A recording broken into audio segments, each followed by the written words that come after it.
Planning a fishing trip shouldn't feel like a full-time job. With fishingbooker.com, you can find and book the perfect fishing trip within minutes. Fishingbooker.com connects you with trusted fishing captains around the world.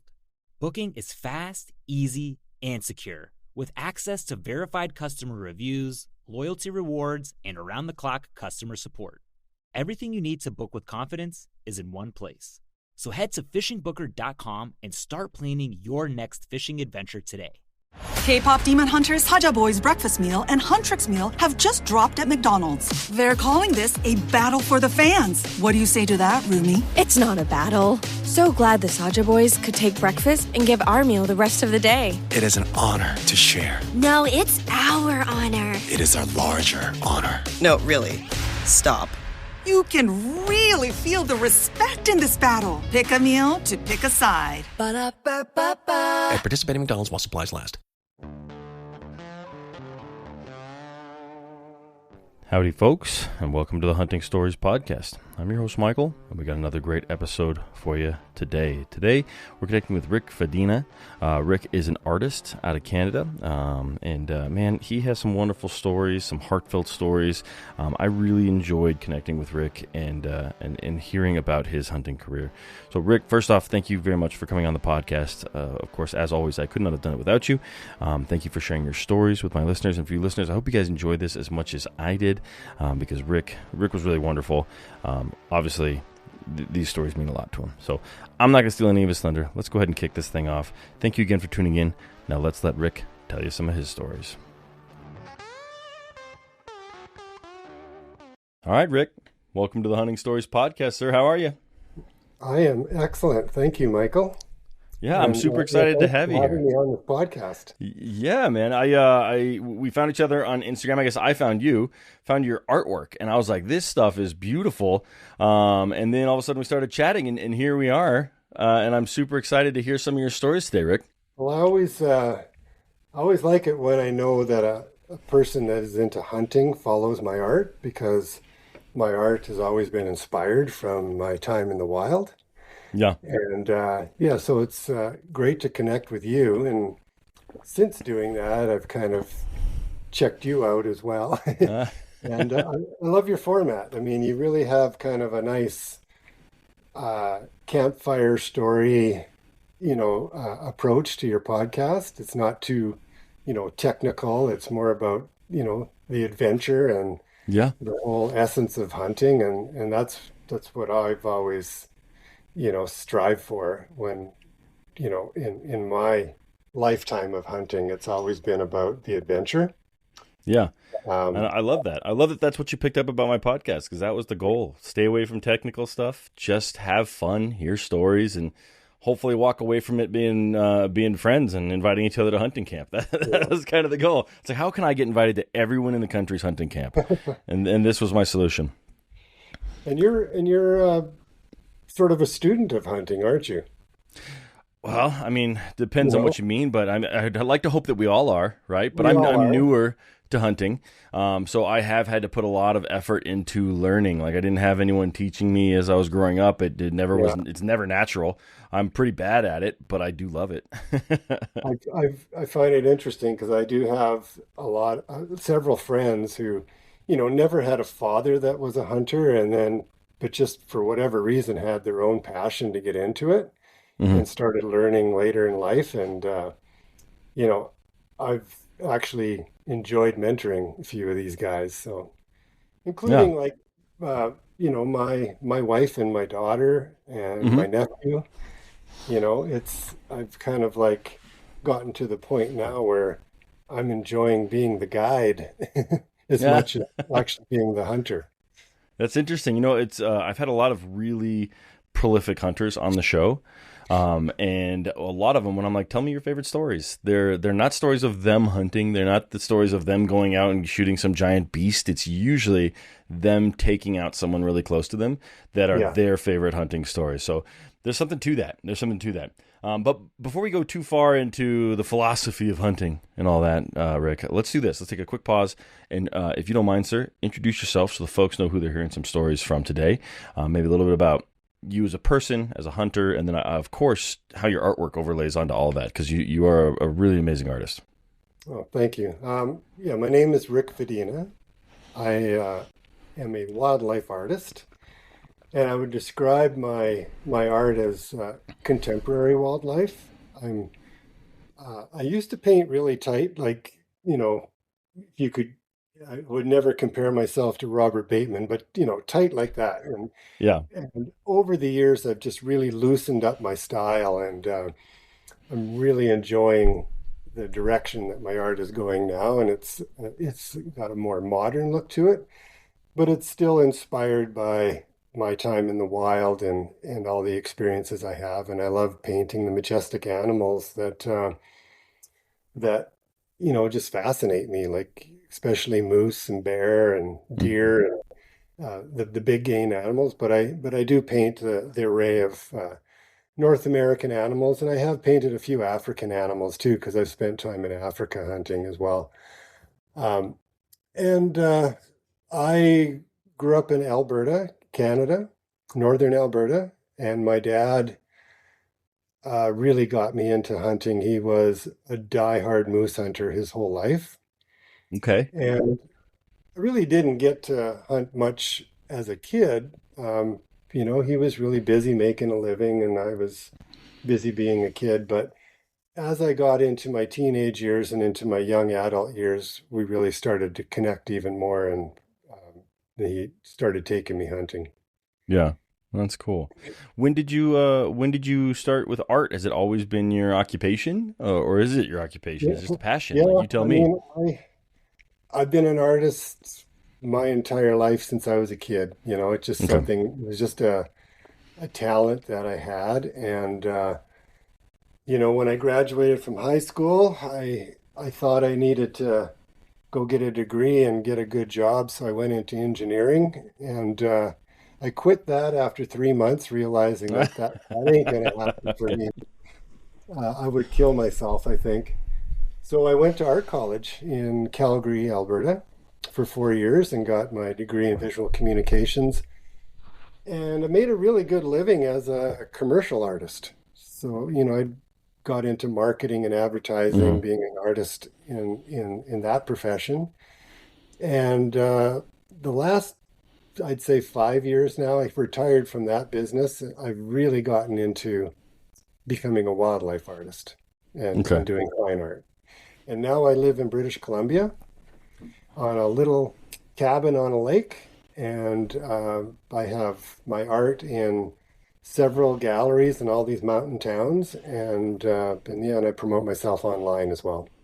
Yeah, it's great stuff. My wife and I recently, we had like this office that had these big open windows, that like just to the rest of the house, and we had to seal them up because our kids were bugging her too much when in the office. But now we've got this giant wall.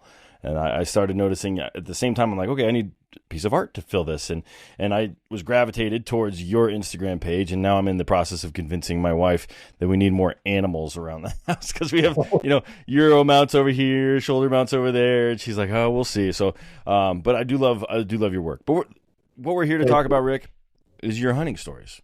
And man, you jumped at the opportunity to come tell some, and you say you have a bunch. So why don't we just jump right into it? And set the stage for the first story you want to tell today. All right. Well, I think the first story I'd like to tell is the story of my very first moose. Perfect. And I was a young man raising a family. My daughter had just was born. This was 1987. Okay.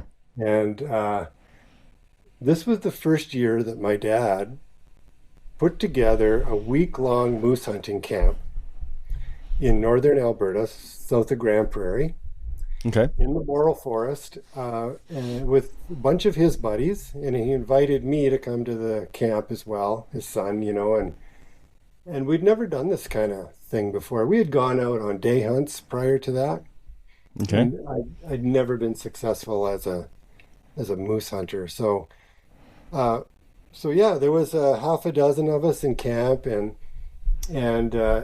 it was just this wonderful, eye-opening experience to just be immersed in nature for an entire week. But the problem was the only guy that was pulling the trigger shooting moose was my dad.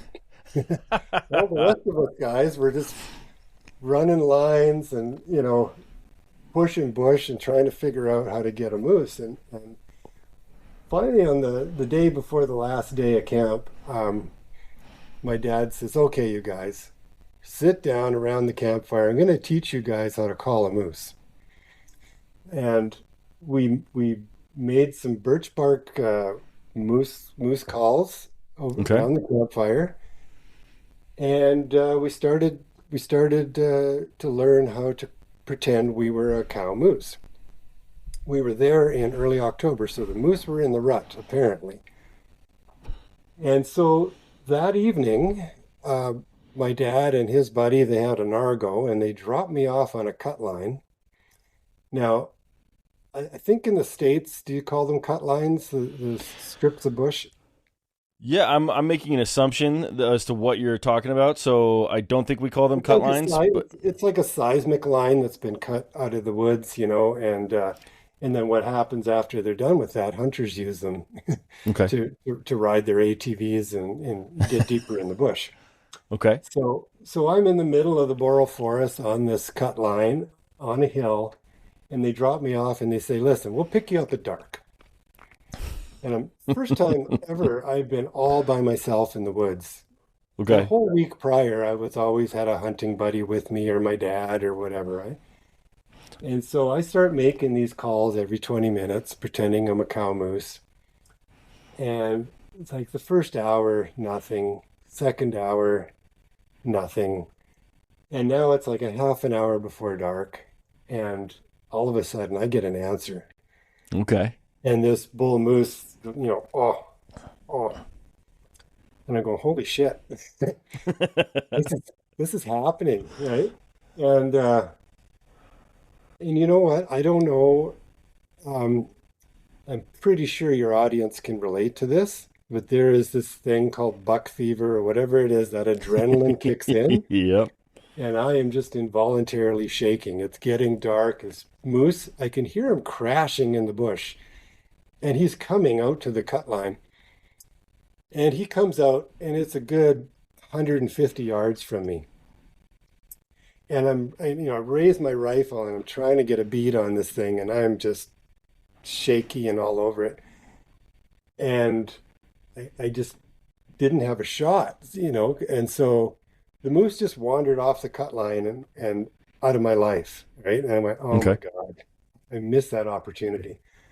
And so I ran as fast as I could, about 100 yards down the cut line, made another call, and the son of a bitch came back out. And he just stood there broadside right on the cut line, and I dropped him. That's amazing. And he died literally like 5 feet off the cut line in the grass. And honestly, it had to be like 10 minutes before legal light. Yeah. And so I'm standing there by this moose, just vibrating, going, holy shit, what just happened? And got a moose. And it was a nice bull, and then I can see the headlights of the Argo coming.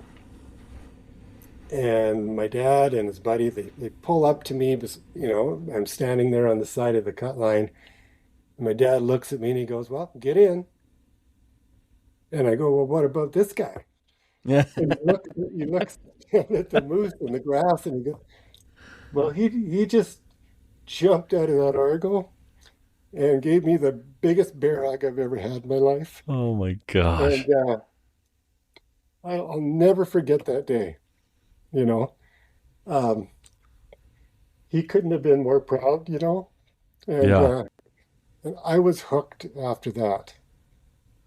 I had to incorporate moose hunting into my life every year since. And that evening was, obviously, we gutted and dressed the moose out, but what a party we had. And, it was my first successful hunt. And I've just been a diehard moose hunter ever since.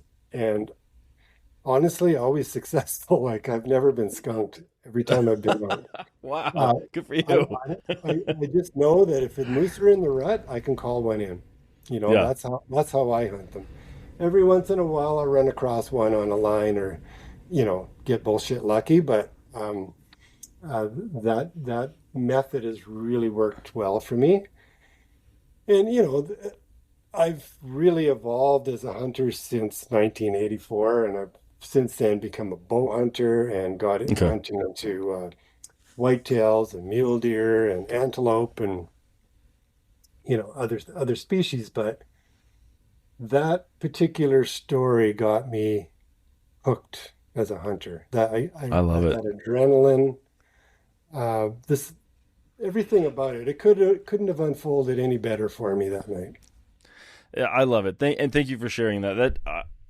It's pretty obvious that story means a lot to you. Obviously, you had a few tears in your eyes thinking about your dad and how he reacted to you being like, well, what about this guy?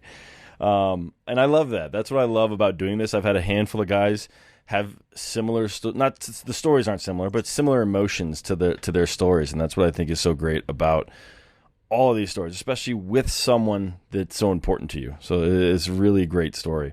A couple questions I have. What was it about that year that your dad went, we're going to do a hunting camp? We're not just going to do day trips anymore. The year before, we had gone out for a day trip and, we're unsuccessful. But I think he could see how much I wanted to hunt. Yeah. And he had been a diehard hunter when he was a young man. And I remember growing up on moose meat. That's what we ate, Yeah. And then, he kind of got successful in business and things were happening and, life got busy and he kind of gave it up for a few years. And then around the time that he could see that I wanted to be learning how to hunt, because he had shared all these amazing stories and, of him, with his old Jeep and his buddies calling moose. And I fantasized about those stories about him in the 60s, the early 70s being a hunter, and the woods were so untamed at that time. And then he says, you know what, let's do a camp next year. And so he set it up and he invited a bunch of his buddies as well. And so we did it. And then we continued to do that camp for over 3 decades in a row. Wow. Never missed a year. And we never got skunked. That's amazing. Is it still, you said for over 30 years, does that mean the camp is no longer there or do you guys still going? Well, it means that my dad passed away 11 years ago. Okay. And I went back the year after he passed away with a couple of his buddies. And then after that, it just, those guys were just too old. Yeah. And honestly, my dad was, it was his camp. Yeah, so he was the heart and soul. I moved on into, okay, I gotta start creating my own legacy of, hunting camps and things like that. And I have since. Okay. I got introduced to a hunting buddy in Calgary through work. This guy's name was Corey, and he was really good friends with a 5th generation ranch that had 10,000 acres. Oh wow! Of eastern slopes, foothills of the Rockies, a couple hours south of Calgary, so southern Alberta.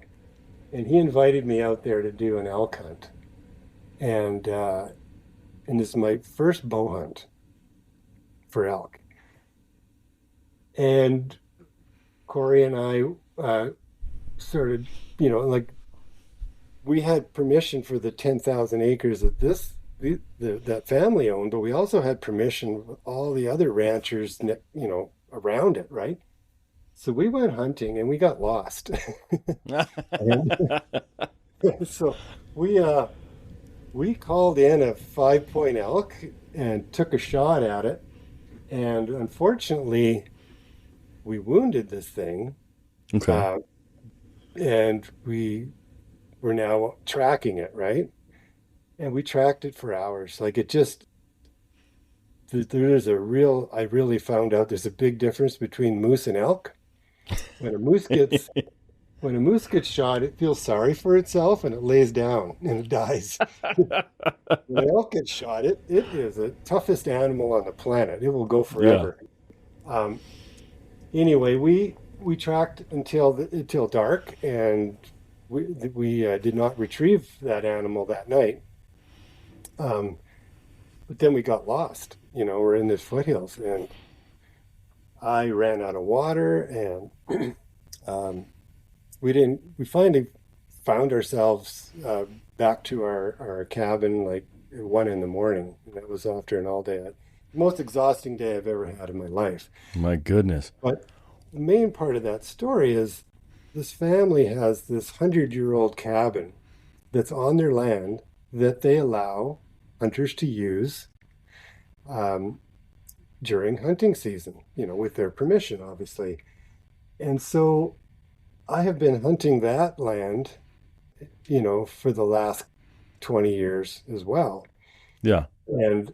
And doing so with now, my wife and my daughter and my nephew and other friends. And it's become an annual, pilgrimage for us. Yeah. And it's strictly bow hunting, and that's so it's mule That's actually deer. going to be my next question, Rick, was like, you said you switched to bow hunting. Was it because of the opportunity to hunt this ranch they require that, or what was the catalyst for you that took you from rifle to bow? I just found after decades of being a rifle hunter, like I said, I'd never been skunked. I'm not going to say it was too easy. Yeah. But it was too easy. Okay, that's a good answer. I really loved the idea of the challenge of getting to learn the habits of the animal I'm going after.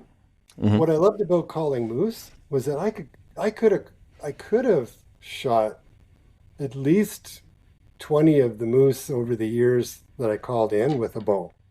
Yeah. I called them right to me, within 40 yards, 30 yards. Sometimes when I was up in a tree stand, I'd call them right underneath me. They have this honing sense. It's just amazing. So in order to have more hunting opportunities in Canada and in Alberta, where I was hunting, archery season is like in that area where the ranch is. Archery season starts the beginning of September and goes to October 25th. Okay. Then rifle opens up. Gotcha. So yep. You can hunt for a full over a month and a half longer in better weather, because in Canada the weather, can really suck in the fall. Being an archer, and I loved the idea of learning how to get close to these animals, and if I don't know, have you ever bow hunted mule deer? Not mule deer. Mule deer is one of those species that has eluded me, but what's funny is I started as a muzzleloader hunter, switched to rifle, and I was like, this is cold and it sucks, so I'm going to switch to archery. And actually I'm an opportunist, so I'll hunt with any method of take I can, but I've actually never killed anything with a rifle. I've only shot things with my bow, if you can believe that, except for one turkey. I did shoot a turkey with a 270. No, I mean, I can believe it, because it's amazing how the opportunities are. It's funny, like as soon as rifle season opens, all of a sudden the woods are full of hunters and the animals are spooky. Yeah. But during archery season, they're calm. It's quiet in the woods, and there's just less competition. Hey, hunters. Have you ever had one of those stories, the ones that you didn't want to tell, the ones that end in failure? Yeah, I've been there. Actually, you know what? The culprit for me usually is bad optics, or worse, lack of using my optics at all. Picture this. I spot a trophy buck, or an antelope, or an elk, whatever it may be. My heart is racing, but the blurry view, or I just can't quite identify exactly what I'm looking at, it has me second guessing. Well, that's where Vortex Optics comes in. With crystal clear glass and rugged durability, Vortex gives you the confidence to take the shot. Don't let poor optics ruin your story. Make every moment count. Upgrade to Vortex and turn your hunting tales into triumphs. Visit vortexoptics.com today. No one goes to Hank's for his spreadsheets. They go for a darn good pizza. Lately, though, the shop's been quiet, so Hank decides to bring back the $1 slice. He asks Copilot in Microsoft Excel to look at his sales and costs and help him see if he can afford it. Copilot shows Hank where the money's going and which little extras make the dollar slice work. Now Hank has a line out the door. Hank makes the pizza, Copilot handles the spreadsheets. Learn more at m365copilot.com/work. And what I love about mule deer hunting is it's a spot and stalk game. So, you see a mule deer buck bedded down somewhere. I always say, like, where the rifle hunt ends, the bow hunt begins. So if you see an animal at 200 yards, I mean, you can shoot it with a rifle. Yeah. If you see an animal at 200 yards, you got a bow in your hands. Got some work to do. Now sneak in another 150 yards to get an ethical shot, right? And so that challenge has always fascinated me. How do I trick that animal to get into its nexus and have him not be aware that I'm there? Yeah. And with scent and wind and all this kind of stuff, noise, sound. I mean, their senses are so incredible. I always tell anybody I'm mentoring, 19 out of 20 stalks are going to end in failure, and they do. Yeah. That might even be generous. It might be worse percentage than that. And then, and mule deer they have an appropriate amount of challenge, but then now you get into whitetail hunting, those animals are even more spooky. Like they're skittish. Yeah. Yeah. So pretty hard. Have you ever hunted axis deer either? Those guys are the jumpiest critters I've ever seen in my life. I've seen a doe get spooked by its own fawn and run off and just leave it behind. Yeah, I've heard that they are just a real challenge. Mm-hmm. I was listening to Joe Rogan talk about the axis deer hunting in Hawaii. So I assume you've done that. Yeah, this was Molokai. I ended up shooting 2, but this was the buck, and I've always wanted to hold on to the hide because they are just so beautiful with that big black stripe down the back and the spots, so they always look kind of like a baby deer, even though they're a little smaller than a whitetail. But and I have the rack upstairs, but I got a good 29-inch main beam on the buck that I shot, so I was very proud of it. Although I'll tell you, I went on this hunt with like 15 arrows. I came home with 2 because I just it was a hard hunt. They just kept missing, and you lose an arrow and some of that stuff, you can't get it. My wife. Yeah. I have to buy her double the arrows that I have just because she's always flailing arrows. But, in her defense, she's shooting a bow with less poundage than I am. Yeah. So she has to get in closer to make the ethical shot, and it's just always doesn't. Anyway, she's done well. That's good. Yeah. I really enjoyed the axis deer hunt because it gave me opportunity. So I've killed an elk with my bow. I've killed a cow moose with my bow. I've killed an antelope. And you don't get very many opportunities to actually shoot. What I appreciated about axis deer is there are so many out there that every day I was flinging arrows. Yeah. The problem is they are faster than any animal I've ever hunted. And I realized pretty quickly that like what I thought was an ethical distance just isn't going to cut it. My arrows aren't fast enough. I am not quiet enough. I don't know what it was, but I was like, I have to be sub 30 yards on these crazy animals. Otherwise, there's just no chance. And so I spent the first half just learning, flinging arrows, learning. And then I finally got it done the back half of the week. So, well, good for you, man. That's great. Yeah. It was a great hunt, especially because I killed my buck on top of this. You call it a mountain. In Hawaii, it's a mountain. And so I'm looking water in every direction. I brought my phone out because you also get cell phone service everywhere. So I put on some Hawaiian music and just chopped my deer up and just enjoyed the place that I was and the moment that I was having. It was pretty special, something I'll never forget. Yeah, what an amazing experience. Yeah, absolutely. Yeah, there's something about, like, for me, the only place I've ever hunted is in Alberta, Canada, because I was Albertan. I still am, actually, but I have a this cabin in BC that I live at most of the time. But my buddy Corey again, who introduced me to this ranch I told you about, when I was turning 50, he said, we should go to Africa for your 50th. Yeah. And I said, I never really thought of going to Africa, but you've kind of planted that seed in my head now.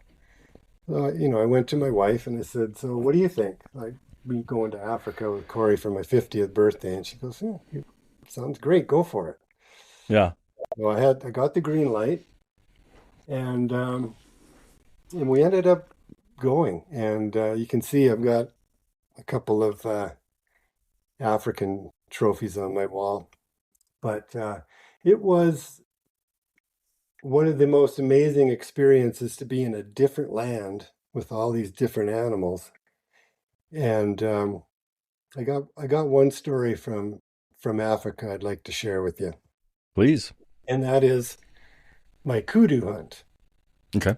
So they call them the something ghost kudu. Their nickname is like the gray ghost. I think the white ghost.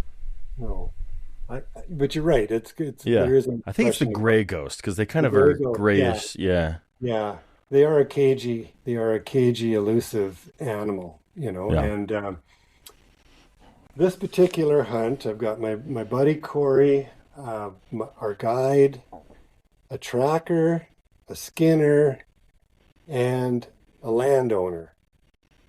So I'm used to hunting alone. I love being alone in the woods and, being at one with the animals.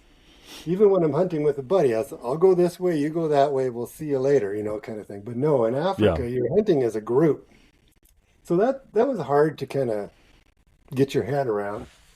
We're standing over this cliff looking down into this giant valley, and we're all scouting the valley for kudu, and we see this spiral horn bedded down, way down there. And we decide, okay, well, let's get our ass down there and see if we can get close to this bull kudu. Dan, are you archery or are you rifle hunting for this? This was rifle. Okay. Yeah. I did bring my bow to Africa, and I did some archery, but that particular hunt was rifle. Okay. So we head down, the steep ridge into the valley, and we're crawling through thorn bush, and we end up going by this pile of rocks, and the landowner's an old man. He stood by those pile of rocks, and he says a little prayer. And then we continue on to get closer to this kudu, and we get in the valley, and the grass is literally 7 feet high, like way above our heads. You can't see a damn thing. Yeah. Well, how are we supposed to hunt this thing down here? And I'm standing, our hunting guide says we got to be within 100 yards of it, from where we saw it. So I said, listen, I'm going to climb up that banyan tree or whatever, I think it's called a banyan tree, and see if I can see him. And my guide's all freaking out, right? Like he's going, oh, be careful, and don't shoot unless I can see what it is. He just want to make sure it's the right species and everything. Yep. I get up the tree and I'm glassing out. I see him, and I said, I got a shot. And he goes, you got to have the tracker or skinner guy come up with you. So he sent somebody else up. I'm in this tree, and I'm hanging precariously, trying to make the shot, and this tracker, he's hanging on to me to make sure I don't fall out of the tree. And when I shoot the rifle and I make the shot, and it was a perfect shot, the kudu died. And we go and get this kudu, and and he was in a really nice representation of a bull kudu. And so, the other thing I'm not used to is not gutting the animal myself. Yeah. No, Rick, you stay back, you watch, and the trackers and the skinners, they get to work and they gut the animal and skin it out and everything. And then more people arrive, and And now they're packing this animal out of the valley for me. But as we go by that pile of rocks again, the old man stops again and he says another prayer. And I leaned over to my guide and I said, well, what's he doing? He goes, that's his grandfather's grave. Oh, wow. And he says, on the way in, he said, grandfather, we're in a little bit of shit here. Can you help us get this kudu? And on the way out, he stopped and thanked his grandfather. That's amazing. Yeah.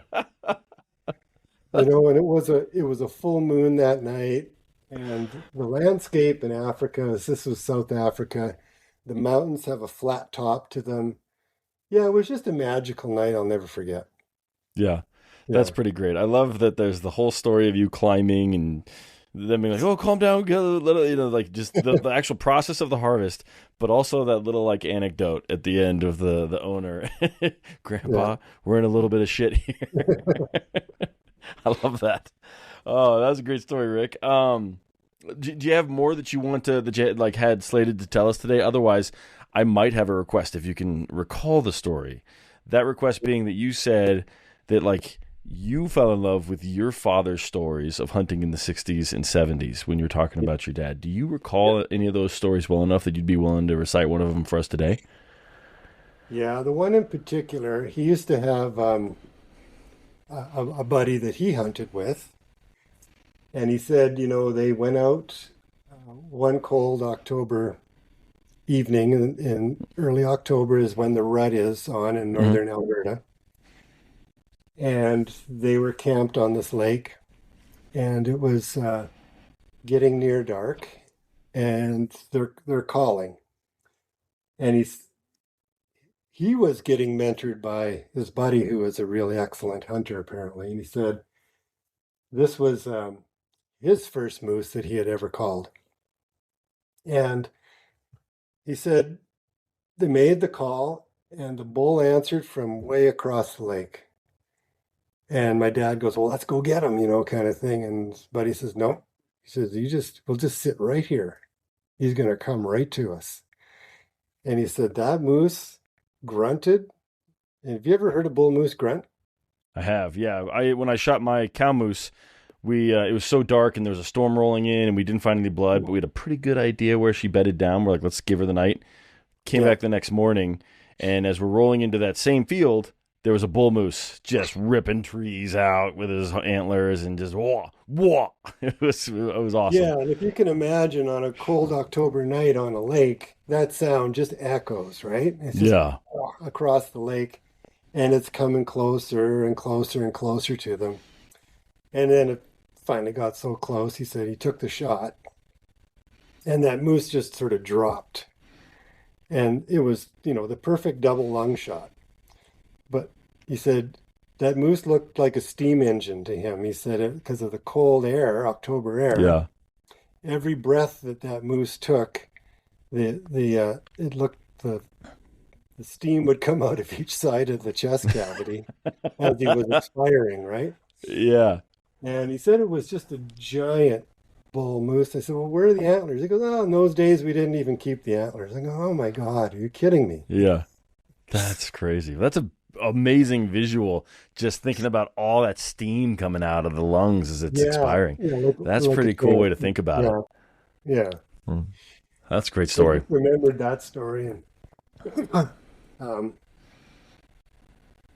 and ever since then, I wanted to call a moose myself, and I ended up doing that many times over. So, well, that's amazing. Well, thank you for sharing. I know that was a request, but I remember when you said it, I was like, oh, I have to ask if he fell in love with hunting because of his dad's stories. I'm sure he's got one for us, and that's something that I'm trying to do is catch more of the stories of the generation before everyone that comes on the podcast. Even try and get those people on. I've actually offered to have my listeners, if they want to interview their family, whether it's grandfather or father or whoever, that I would record it for them and do everything that needed to get done. They just have to have the conversation, because I think it would be pretty cool to have people have those stories kind of recorded forever, especially because podcasting is a newer, art form, right? Yeah, different medium that the older generation isn't necessarily familiar with. I started this, I wanted to get my father-in-law on. He passed away, and he never quite understood what a podcast was, so he never committed to coming on. So unfortunately, I never got him on, but I did do a remembrance episode, which is actually my 100th episode, with my brother-in-law and some old hunting buddies, and so that was pretty fun, but it's just not quite the same thing. So that's why I love capturing those like classic stories of, well before podcasting was ever even a thing. That's amazing. And right at this moment, I wish my dad was alive because he was the best storyteller. Yeah. Yeah. The best, like, honestly, the hunting of the animals was why we were there. The main reason was to harvest the meat. I mean, we love wild game, and that's why we do it. Pepsi Prebiotic Cola in original and cherry vanilla. That Pepsi taste you love with no artificial sweeteners and 3 grams of prebiotic fiber. Pepsi Prebiotic Cola. Unbelievably Pepsi. You don't wash your jersey during a win streak. You don't switch seats when your team's up big. And you definitely don't shave during the playoffs. When things are working, you don't change them. That's why when you drink Jägermeister, you drink it ice cold. Anything else? Well, that'd just be bad luck. Drink it cold or don't drink it at all. Jägermeister. Damn, that's cold. Drink responsibly. Jägermeister liqueur, 35% alcohol by volume. Imported by Mast Jägermeister, U.S. White Plains, New York. But I loved sitting around the campfire every night, Yep. Getting back from the day. Even if we weren't successful that day, everybody had a story, Yeah. And, it was, those days I'll cherish in my memory forever.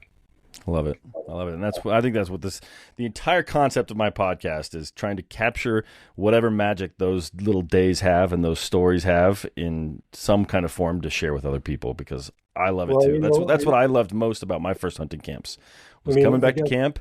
That's what I'd like to say next is that I am now in the shoes that my dad was in. Yeah. And now I am mentoring, my wife, who took up hunting about half a dozen years ago. Okay. My daughter, same thing. My nephew. And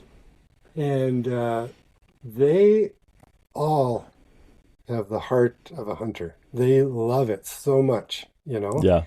And they've all been successful. And they all have stories they could share, like it's now a new generation of hunters. That's awesome. That's amazing. Yeah. I'm taking my son out. He is 7. I'm taking him antelope hunting this year for his first go around, right? He's not going to get to shoot or anything like that, but he's going to get to come with Dad and his buddies. I figure antelope hunting was a good one because it's not 10 miles and 2,000 feet of elevation, which you get a lot of here in Colorado. How old is he? I'm 7. Yeah. That'd be great. I took my grandson out last year. Oh. Last 2 years now, and he's 10 now.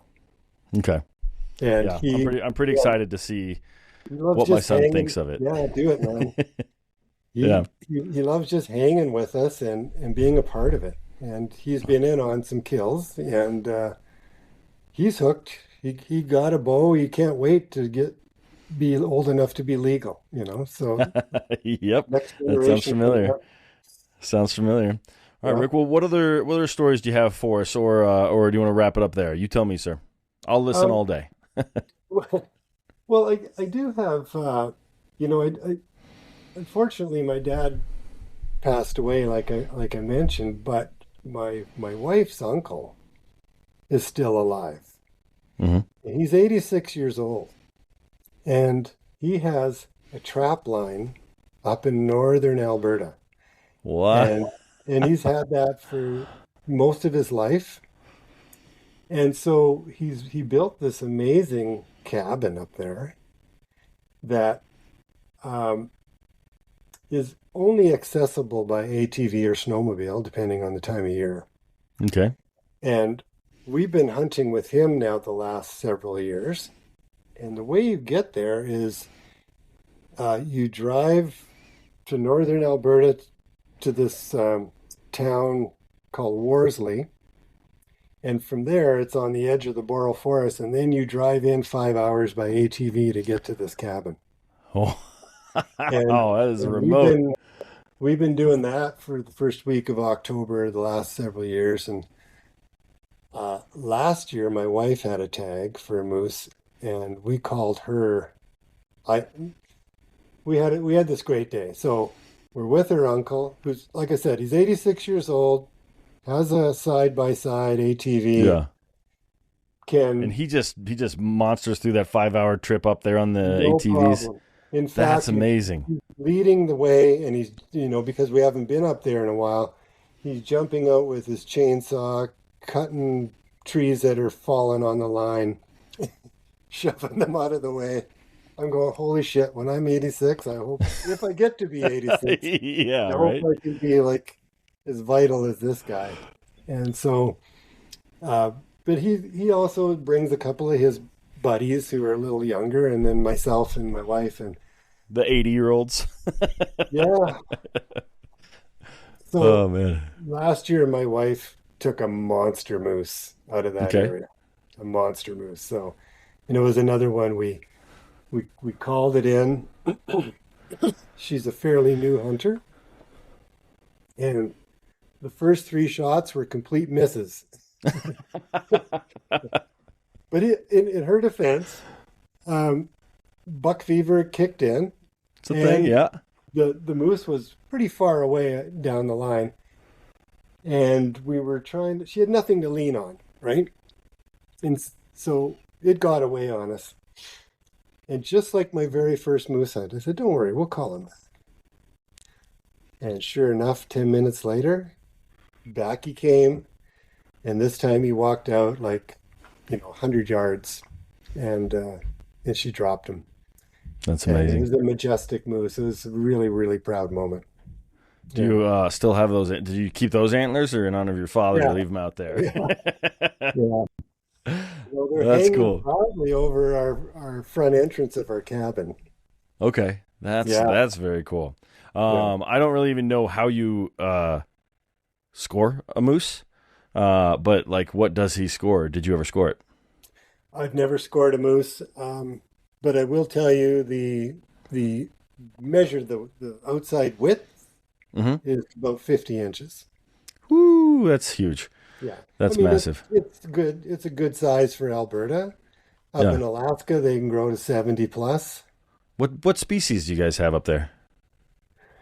I think it's the cirrus moose. Okay. All right. Yeah, that's the same we have in here in Colorado. So yeah, that's a really big, I don't know how it's pronounced, but that's a huge cirrus moose. Yeah. Because those ones up in Alaska, those are Yukon moose. Those are different species. So 50 inches on a cirrus is crazy. Yeah. I mean, it is a good, like I would say, one of the good representation of an Alberta moose for sure. What was said? It's her uncle. Yeah. That took you up there? What did he say when she put that guy down? Oh, he did the same thing my dad did. Gave her the biggest bear hug in the world. I bet. Yeah. I'm still just impressed that 86 years old. He's taking that journey every year up to his cabin. Yeah. That's crazy. Yeah. I'll barely be able to walk when I hit 80, I'm guessing. I think if you keep hunting, hunting is the best form of exercise ever. That's true. And as you age, you can adjust your activity. I mean, any old guy can go and sit in a tree stand for a whitetail. That's true. As long as you don't fall out of the tree stand getting out. So that's a pretty, the hard part is sitting still. Yeah. Mule deer hunting is next level because you're hiking through the foothills and you're expelling, and there's elk hunting. Well, you've done that. I mean, there's nothing harder than elk hunting in Colorado, I would imagine. It's not easy, I'll tell you that. Yeah. I put in 8 days before I got my elk, and it's beyond birth of my kids, it's like the happiest moment of my life was finally arrowing that elk, especially for just the sheer volume of work put in. And that was also year 9. Like I had 9 years of hunting before I actually got an elk. Like it was a lot of work when you put all that together. Well, unfortunately for me, I have been hunting elk for decades, and I've never gotten one. No way, really? Really, you know what? I have screwed up. I've made every mistake with elk that could be made in the clutch moment, you know? Yeah. It's not like I should have a dozen elk on my wall. But I don't know what it is. They're my nemesis. And yeah, I have not connected with an elk. That's right. It'll just make the moment that much sweeter when you do. So I'm sure you will. It's going to happen. I know. Yeah. It's going to happen. I'll have to. So mine, I went out with some buddies, and they actually recorded the actual shot that I took. So we got to catch the moment where I actually see the elk coming. So I stop our group, and the camera guy turns on the camera, and it's just like this video. We zoom into the elk and then zoom back out just to see me pull back, realize there's a branch in front of me, duck down, and then let it rip. And I have a luminoc, so you can see the arrow the whole way right into its side. And the guy ran, I would say maybe 100, 120 yards, but he died almost immediately because he reared up and fell over backwards. And he doesn't do that after 30 minutes of waiting, so he died pretty quick. So. But I'll send you that video, Rick, because it's a pretty. I mean, I'm proud of it. I'll send it to everybody.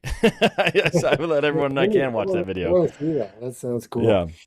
So, what? I know we're running up on time here for what I reserved from you, but do you have any more stories you want to tell, or would you rather give the people some information about where they can find you, whether that's socials or websites? You tell me. There's just a couple more things I'd like to share, and that is, let's do it. When it comes to hunting, yes, there's hunting the animal, but if a person really gets into spending some quality time in the woods, other things potentially are going to happen for you. And over the years, I've had some amazing experiences that I don't think very many humans have had unless you're a hunter. One time I was calling for moose in a valley, and I started hearing something rustling off to my side. Well, holy shit, something's coming in. Then I heard it on the other side of me, and in front of me, and behind me. A pack of wolves came in. Oh my goodness! Completely surrounded me. Yeah. And then I started hearing, the heavy breathing of the wolves, right? So I just crouched down and made myself really small and hoped they would just go away, and they did. My goodness. I got to say, thank God wolves don't really attack humans, because we would be screwed if they were like bears, were not unpredictable. Yeah. So that was a real intense moment. I believe it. And then in contrast with that, one time I was sitting in a tree stand over a mineral lick waiting, bow hunting. And hundreds of chickadees landed in the mineral lick, and they're pecking at the salty water, and then they all flew up all at once and landed all over me. No way. So I'm sitting in the tree perfectly still, and I'm covered with 100 chickadees all over me. Felt like Ace Ventura. That's so cool. and so it was the most unreal experience to have that happen. So stuff like that. It's kind of cool when you're hunting. You just never know what's going to happen. Yeah, that's cool. I can't imagine that. That's like Cinderella. Yeah. Or not Cinderella. Which one? Snow White. That's Snow White stuff, Rick. Now I can wrap it up. I just wanted to well, let me ask you a question about the wolves. Did you continue your hunt, or were you close call, too close, I'm getting out of here? But okay, they're gone now. I'll make another moose call. Buggers came back. So then I decided, okay, I'm out of here. Okay. I'm not sure if I would have made that second call. I think I would have just been like, I survived. Let's live another day. Let's get out of here. Yeah. I actually went turkey hunting yesterday. I've been scared. That got me scared for sure. Yeah. But I was more scared on another time in the same tree stand where I'd sat all the evening, and then just before dark, a grizzly bear came in. Oh my goodness. And he didn't know I was up there, and he's below my tree stand. And this was a tree stand my dad had made out of wood, right? Mm-hmm. And you know how I was talking to you about adrenaline? Well, I involuntarily started shaking. I couldn't stop, and my foot started. Oh no! on the tree stand, and that bear just kind of all of a sudden he just looked up at me, and we made that proverbial eye contact. And I went, "Oh shit! Now what?" And for whatever reason, that bear, he just decided I wasn't worth his time and attention, and he lumbered off into the dark, into the woods. Now, the most scared I've been was climbing out of that tree stand in the dark to get to my ATV. Because he probably walked in the same direction. He walked in the same direction as your ATV, didn't he? I ran to that ATV so fast, like I thought at any second he's going to grab me or whatever. Yeah. You know, putting the key in and starting it and getting the hell out of there. Well, we know how that story ended because you're here with us today. But yeah, that would scare just about anybody. Yeah. Yeah. No thanks. No thanks. That's one thing. I've heard rumor that there are grizzlies in Colorado. Even talking with game wardens, they're like, we don't talk about it because of the paperwork. But I've never seen one. But there's plenty of rumors. I'll tell you what. That's one critter I don't really want to run into. Well, they're expanding their territory. Yeah. You know? Yeah. Yep. They're protected up here right now in BC, so there's starting to be a lot of sightings. I believe it. All right, Rick. Well, thank you. This was a real pleasure. I really, really enjoy when I can see how much the story means to someone when they're telling it to me. And multiple times today, I almost shed a tear because of the emotion that you were telling your stories with. So it was really a special episode. So thank you for one, taking the time, but two, and more importantly, sharing these things that matter so much to you with me and my listeners, Rick. So thank you. Yeah, you're welcome. I really love what you're doing with your podcast, and yeah. Really appreciate you having me on. Of course. And let's do this before we get out of here. Do you want to share any social media stuff or websites for your art or whatever it might be? And then I'll make sure to link all of these in the show notes so that if people want to inquire, they can just one click away. Yeah. So it's Ric Fedyna Artist is my social media handle. And that's on Instagram and Facebook. And then Ric Fedyna Studios is my website. Okay. And I all the images that I've ever done are on my website, and you can order prints in various mediums and sizes, but you can also get originals as well, and just contact me directly and I can set you up with that. Perfect. All right, Rick. Yeah. Well, again, thank you very much. I really do appreciate it. It was my pleasure, and I would love to have you back on in the future. Maybe even bring your daughter with you next time, and we can see what she thinks about all your stories. She'll call me on it. Yeah, that's what I love. I love having two people at once because there's a little bit of the bullshit meter starts going off. I know she'll tell you is when she came out, when she gave birth to our first granddaughter. And my granddaughter Juniper is 4 months old, came to hunting camp. Oh, wow. And so I hunted with Juniper in a backpack on my chest, went bow hunting. Like a bino harness. Yeah. So my granddaughter is starting young at 4 months old. That's her first amazing. Hunting trip. Yeah. That's amazing. All right, Rick. Well, thank you again, man. I appreciate it. We'll go cut this thing now, but we'll definitely have you back on in the future. Okay. Thanks, Michael. Thank you. Cheers. All All right, guys, that's it. Another couple stories in the books. I want to thank Ric for coming on the podcast. If you couldn't hear it, man, he was passionate about these stories, talking about his dad, his hunting history. It's really beautiful. And that's kind of why I do the podcast, is to get those kind of emotions from people. So, Ric, thank you so much for coming on and sharing your stories. And for you listeners, thank you guys for tuning in. I really do appreciate it. Since you've made it this far, you might as well go ahead and click review. I would really appreciate that. Give us a follow and check out our socials. Everything's in the show notes. Really do appreciate you guys. I'm going to kick off our giveaway here shortly. Probably on the next episode you'll hear about it, but check the show notes for a place to enter for that starting next week. Thank you guys so much. Now go ahead, get out there and make some stories of your own.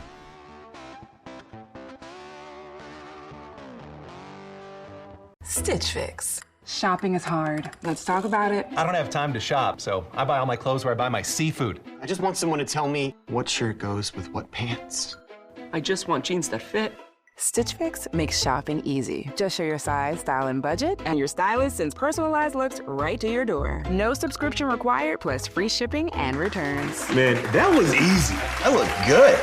Stitch Fix, online personal styling for everyone. Take your style quiz today at stitchfix.com. Starting a business can seem like a daunting task, unless you have a partner like Shopify. They have the tools you need to start and grow your business. From designing a website to marketing to selling and beyond, Shopify can help with everything you need. There's a reason millions of companies like Mattel, Heinz, and Allbirds continue to trust and use them. With Shopify on your side, turn your big business idea into... Sign up for your $1 per month trial at shopify.com/special offer. The right window treatments change everything. Your sleep, your privacy, the way every room looks and feels. At Blinds.com, we've spent 30 years making it surprisingly simple to get exactly what your home needs. We've covered over 25 million windows and have 50,000 five-star reviews to prove we deliver. Whether you DIY it or want a pro to handle everything from measure to install, we have you covered. Real design professionals, free samples, zero pressure. Right now, get up to 50% off with minimum purchase, plus get a free professional measure at Blinds.com. Rules and restrictions apply. Ryan Reynolds here from Mint Mobile with a message for everyone paying big wireless way too much. Please, for the love of everything good in this world, stop. With Mint, you can get premium wireless for just $15 a month. Of course, if you enjoy overpaying, no judgments, but that's weird. Okay, one judgment. Anyway, give it a try at mintmobile.com/switch. Upfront payment of $45 for 3-month plan, equivalent to $15 per month required. Intro rate first 3 months only, then full price plan options available. Taxes and fees extra. See full terms at mintmobile.com.